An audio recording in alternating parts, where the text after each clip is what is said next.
एक चुटकी जहर सास के लिए रोज़ाना।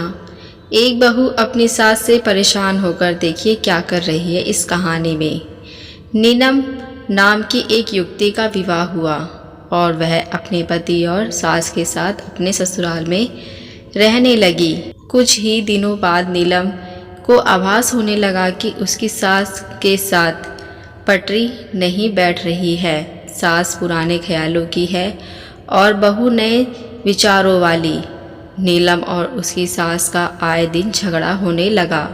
दिन बीते, महीने बीते, साल भी बीत गया। ना तो सास टिक्का टिप्पणी करना छोड़ती और ना नीलम जवाब देना। हालात बद से बदतर होने लगे। नीलम को अपनी सास से पूरी तरह से नफरत हो चुकी थी। नीलम के लिए उस समय स्थिति और बुरी हो जाती जब उसे भारतीय परंपराओं के साथ दूसरों के सामने अपनी सास को सम्मान देना पड़ता।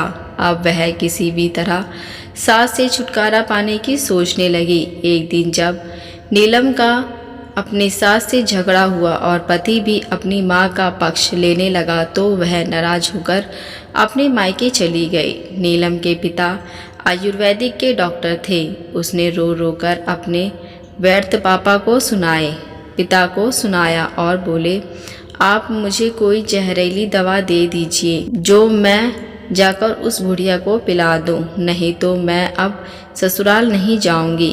बेटी का दुख समझते हुए पिता ने नीलम के सिर पर प्यार से हाथ फेरते हुए कहा, बेटी, अगर तुम अपनी सास को जहर खिलाकर मार दोगी तो तुम्हें पुलिस पकड़ के ले जाएगी और साथ में मुझे भी, क्योंकि वह जहर मैं तुम्हें दूंगा, इसलिए ऐसा करना ठीक नहीं होगा। लेकिन नीलम जिद पर अड़ गई। आपको मुझे जहर ही देना होगा। अब मैं किसी भी कीमत पर उसका मुंह देखना नहीं चाहती। कुछ सोच समझकर पिता बोले, ठीक है, जैसी तुम्हारी मर्जी, लेकिन मैं तुम्हें जेल जाते हुए नहीं देख सकता, इसलिए जैसा मैं कहूँगा तुम्हें वैसा करना होगा। मंजूर हो तो बोलो, क्या करना होगा? नीलम ने पूछा। पिता ने एक पुड़िया में जहर का पाउडर बांधकर नीलम के हाथ में देते हुए कहा, तुम्हें इस पुड़िया में से सिर्फ एक चुटकी जहर रोज अपनी सास के भोजन में मिलाना है। कम मात्रा होने से वह एकदम से नहीं मरेंगी, बल्कि धीरे धीरे आंतरिक रूप में कमजोर होकर 5-6 महीनों में मर जाएंगी। लोग समझेंगे कि वह स्वाभाविक मौत मर गई हैं। पिता ने आगे कहा, लेकिन तुम्हें बेहद सावधानी रखना होगा ताकि तुम्हारे पति को बिल्कुल भी शक ना हो पाए, वरना हम दोनों को जेल जाना पड़ जाएगा।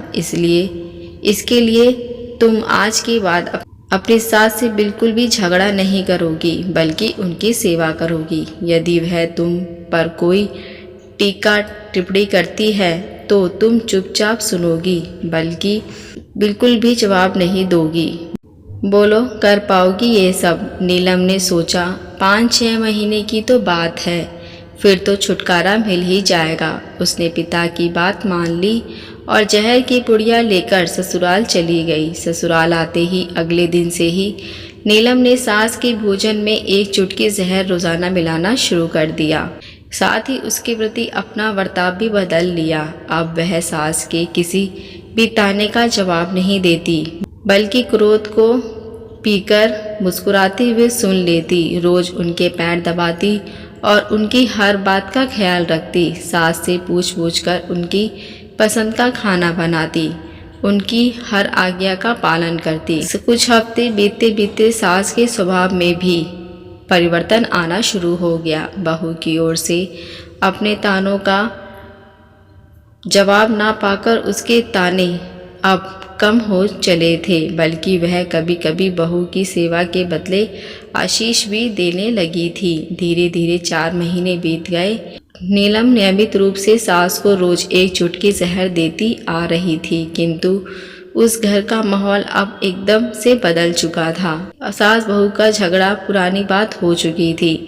पहले जो सास नीलम को गालियां देती नहीं थकती थी, अब वही आस पड़ोस वालों के आगे नीलम की तारीफ के पुल बांधने लगी थी। बहू को साथ बैठाकर खाना खिलाती और सोने से पहले जब तक बहू से 4 प्यार भरी बातें ना कर ले उसे नींद नहीं आती थी। छठा महीना आते आते नीलम को लगने लगा कि उसकी सास उसे बिल्कुल अपनी बेटी की तरह मानने लगी है। उसे भी अपनी सास में माँ की छवि नज़र आने लगी थी। जब वह सोचती कि उसके दिए जहर से उनकी सास कुछ ही दिनों में मर जाएगी तो वह परेशान हो चुकी थी। एक दिन वह अपने पिता के घर द्वारा जा पहुंची और बोली, पिताजी मुझे उस जहर के असर को ख़त्म करने की दवा दीजिए, क्योंकि अब मैं अपनी सास को मारना नहीं चाहती। वो बहुत अच्छी है और अब मैं उन्हें अपनी माँ की तरह चाहने लगी हूँ। पिता ठठाकर हंस पड़े और बोले, जहर? कैसा जहर? मैंने तो तुम्हें जहर के नाम पर हाजमे का चूरन दिया था। हा हा हा। अगर सास बहू को बेटी मान ले और बेटी सास को माँ मान ले तो कभी सास बहू में लड़ाई ना हो। आशा करती हूँ ये कहानी आपको पसंद आई होगी। अगर आप हमारे चैनल पर पहली बार आए हैं तो मेरे चैनल को सब्सक्राइब, लाइक, शेयर ज़रूर करें। अब मिलते हैं नई कहानी के साथ। देखने और सुनने के लिए धन्यवाद।